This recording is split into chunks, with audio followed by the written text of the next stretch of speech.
What is up, guys? Stark here. I am back for another Fate video, and in today's video we are going to be taking a look at some of the Lostbelt 3 information. Now, they did announce the Lostbelt 3 pre-release campaign on the game, and that's pretty cool because we're going to get the broadcast coming in probably a day or two, depending on when you guys are watching this video itself. And I fully expect that they're going to be announcing Lostbelt 3 properly in the broadcast. They might go ahead and announce the Thanksgiving events as well.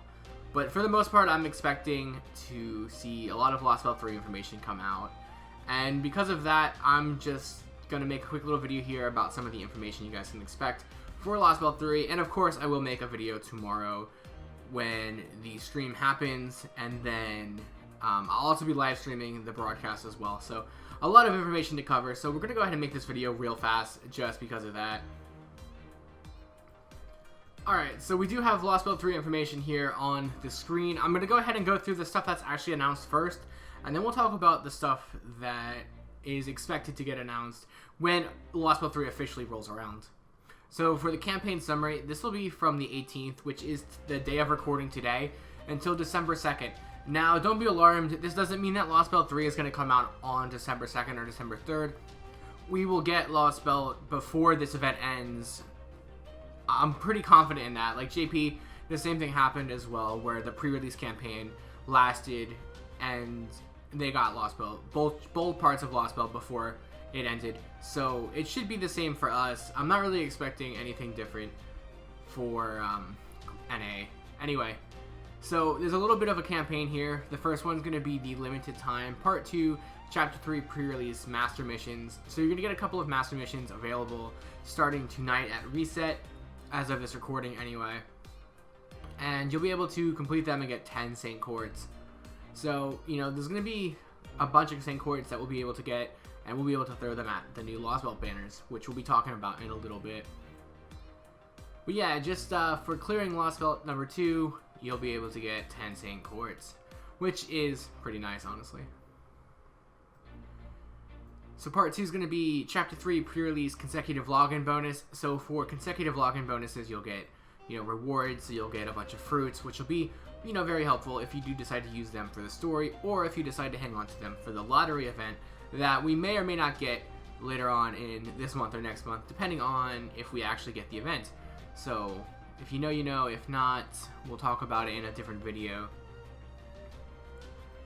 Part 3 main quest, Part 2 chapters half AP cost for a limited time for chapters 1 and 2. So for limited time, AP cost will be half for Part 2, Lostbelt number 1 and number 2 stories. Oh, so, okay, yeah, just for the Lostbelts. Okay, cool. Honestly, you should all have Lostbelts 1 and 2 completed because of the events that required them to be completed. But if not, you have this opportunity to go ahead and knock out the story for half AP and catch up for Lostbelt 3. And then for main quest Part 1, you'll have 1/4 AP cost for a limited time. And then also Part 2 chapter free quest will have half AP costs until first clear for a limited time. So until you clear the free quest set for the first time, it'll be half AP cost for Lostbelt 2. Alright, so that's all the information for the stuff that was actually announced in-game. So now I'm going to go ahead and jump over to my stuff that I made for a little bit of an introduction to Lostbelt 3. So as you guys can see here, we have the Lostbelt 3 map, which is, I don't know, there's really no reason why I should put it there, but so obviously Lostbelt 3 is the next story chapter that's coming out in the game, and if I counted correctly, I believe there's 41 arrows that you'll have to go through, and I don't know anything about the story. I did it on JP, but I didn't read the story because I always wait for NA to come out before I read the story, just so I can get that experience of knowing what happens live when I'm streaming it. So it'll be an interesting little bit of information for me. So I do need to go back and do Lostbelt 1 so I can catch up on the story there. But I am excited to get into Lostbelt 3. Lostbelt 2 was really cool, so I'm excited for it. And I do have the rewards there. It's not all the rewards, like you get gems and monuments and stuff, but I put like the Ascension materials. There are 2 new Ascension and Skill Enhancement materials. So the first one's going to be the Dawn's Light Core. And as you guys see in the graphic, it's a bunch of characters that will require those materials. Since these are new materials, obviously all the characters out in the game right now don't require them. But there will be the Lostbelt characters that are coming out that will require them, obviously. And then a whole bunch of JP characters coming out in the future. So if you guys are interested in any of these servants that you see on the screen right now, then know that you will need the Dawn's Light Core, or whatever the NA translation might be. The names might be a little different.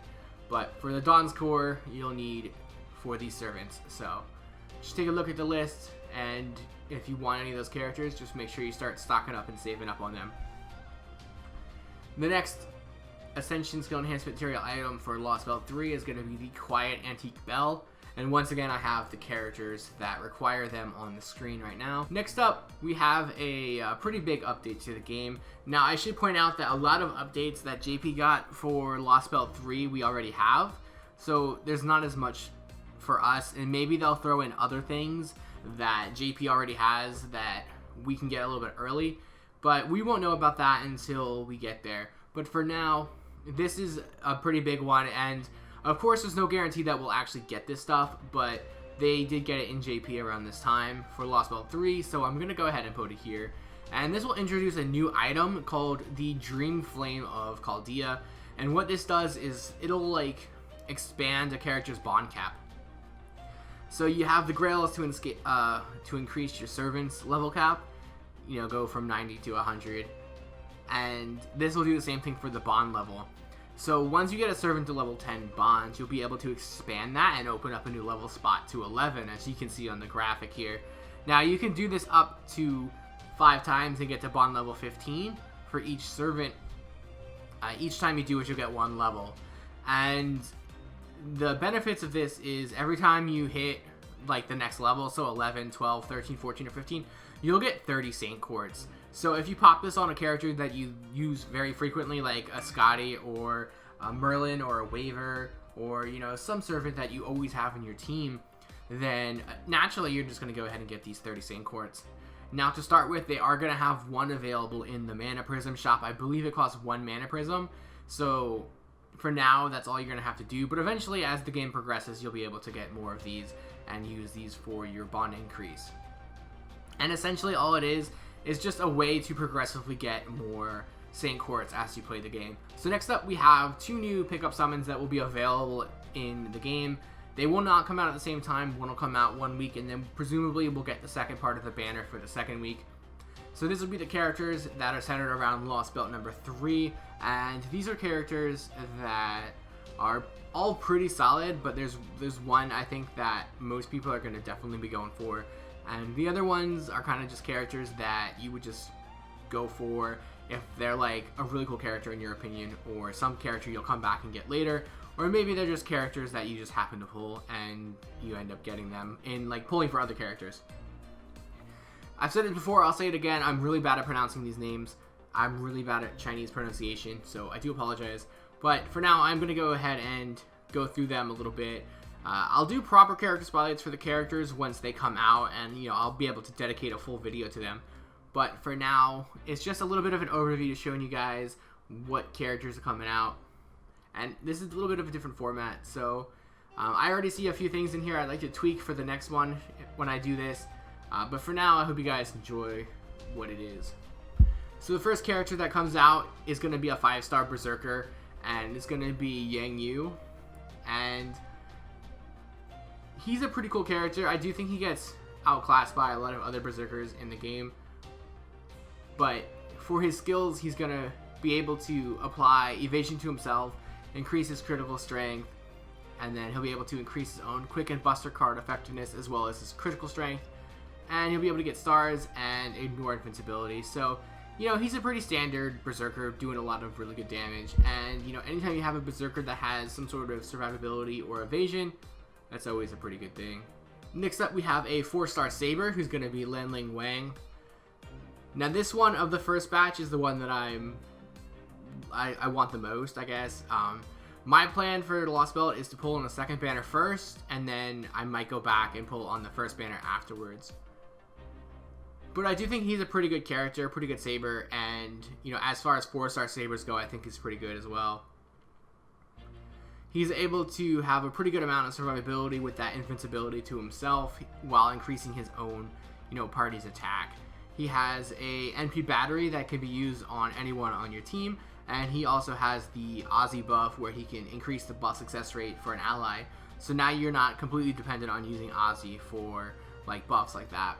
And he also has the ability to increase your arts card effectiveness for your entire party with the chance to increase critical star drop rate and critical strength for all allies, but comboed with his own second skill, or even take an Aussie in as well, and you'll be able to do some pretty good damage there with that skill when you get it to trigger.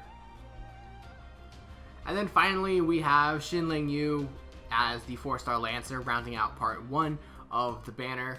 And she'll be a pretty good Lancer as well, you know, pretty good for 4 stars. As far as 4-star Lancers go, you know, Valkyrie's pretty much my go-to at this point in time, so she'll kind of get overlooked a little bit. But if I do get her, I'll be pretty happy. She's able to increase her own quick and arts card effectiveness as well as her own critical strength, and she'll be able to increase her own star gather rate, apply debuff immunity, increase own buff removal resistance, and then her third skill will be able to apply guts to herself and increase her own noble phantasm gauge with a battery. So again, another pretty good survival character with the guts, and anytime you have an MP battery is really nice, being able to charge up your noble phantasm. So yeah, the first batch is a pretty solid group of characters, but I do think a lot of people are going to save up for Mothman, who headlines, you know, Banner Part 2.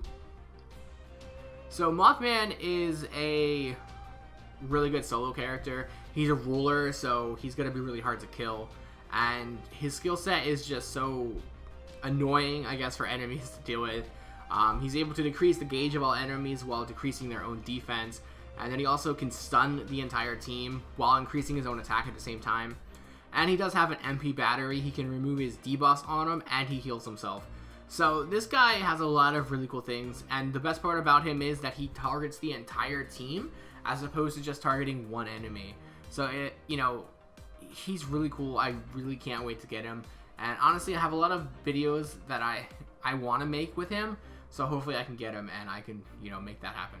For the 4-star character in this batch, you're going to have the 4-star assassin Yoo, and she will be able to increase her own noble phantasm gauge every turn for 5 turns, while also applying debuff immunity to herself for 1 turn. She'll be able to heal herself every turn for 5 turns while increasing her own buff removal resistance. And then finally, she'll be able to decrease the noble phantasm gauge of a single enemy. However, this is on a chance base, but she will also increase her own noble phantasm gauge on the battery. And she has a really cool character design. I want her for like nothing else but her character design. She's a pretty cool character, but like her character design is one of the coolest in the game, in my opinion. And then finally, we have a new 3-star character that's going to be coming out into the game, and that's going to be the Red Hair. So he'll be a pretty good quick servant, being able to increase his own quick card effectiveness for 3 times over the course of 5 turns, as well as increasing his critical star drop rate. His second skill will be able to have a chance to increase his own critical star gather rate and have a chance to apply ignore invincibility to himself, but he will also apply evasion to himself. Now, I'm not too big on this one because of the chance base, but you know, you can combo him with, you know, the other characters in this batch to get, like, you can combo him with Lin Ling Wang to get the chance to go up. And then finally, for his third skill, you'll be able to increase critical strength and his own attack. So, you know, he's a pretty powerful character, especially for a 3-star. And then in addition to that, there are 3 new craft essence that will be available throughout both of the banners, and these will all be permanent afterwards, but they're going to be new that are coming out to the game. So first up, you have Flame Count, which will increase Noble Phantasm damage by 20%, and then overcharges Noble Phantasm by 2 stages for the first time they use the Noble Phantasm. And then for the Max Limit Break, you'll increase Noble Phantasm damage by 25% instead. The second one is going to be a 4-star. It's going to be the Beyond the Horizon, which will charge Noble Phantasm gauge by 4% every turn, while also increasing your Buster card performance by 10%. And then on the Limit Break, it'll be a 5% increase to your gauge every turn and a 12% increase to your Buster card effectiveness. And finally, we have the Beauty in a Secluded Room, which will increase received buff success rate by 10. And then on the limit break, it will increase that buff success rate by 15%. So this is a pretty interesting 3-star craft essence that you'll be able to throw on for those characters that have that chance-based skill. So maybe you don't have Ozzy, or maybe you don't have Lin Ling. You'll be able to throw this on there. Now I know you're sacrificing a lot by putting this on, but on the other side you're getting a potential 100% chance to get your skills to go off. So that could be worth it in the long run. So that's it, guys. It's a little bit of an overview for Lostbelt 3. Let me know what you guys thought about the format. I know it's not perfect. I'm working on it. So hopefully for like Lostbelt 4, it'll be a little bit more perfected. But I want your guys' feedback to kind of iron out all the details and flaws and stuff for it. So yeah, let me know what you guys think. I hope you did enjoy this video. And if you did, feel free to like, comment, and subscribe. And as always, I do have the links below to my Twitter, Twitch, Patreon, and Discord. So feel free to check those out. And make sure you guys stop by my stream when the broadcast is going on. I will be live streaming it for that. We're all really excited to see what's going to happen for Lostbelt 3 officially. Maybe some Thanksgiving info, maybe some new surprises. We don't know. That's why we're going to watch the broadcast and find out. And of course, afterwards, I will be making a video recapping the broadcast for anyone who missed out on it. So that's it for me, guys. I hope you enjoyed the video, and I'll see you guys next time.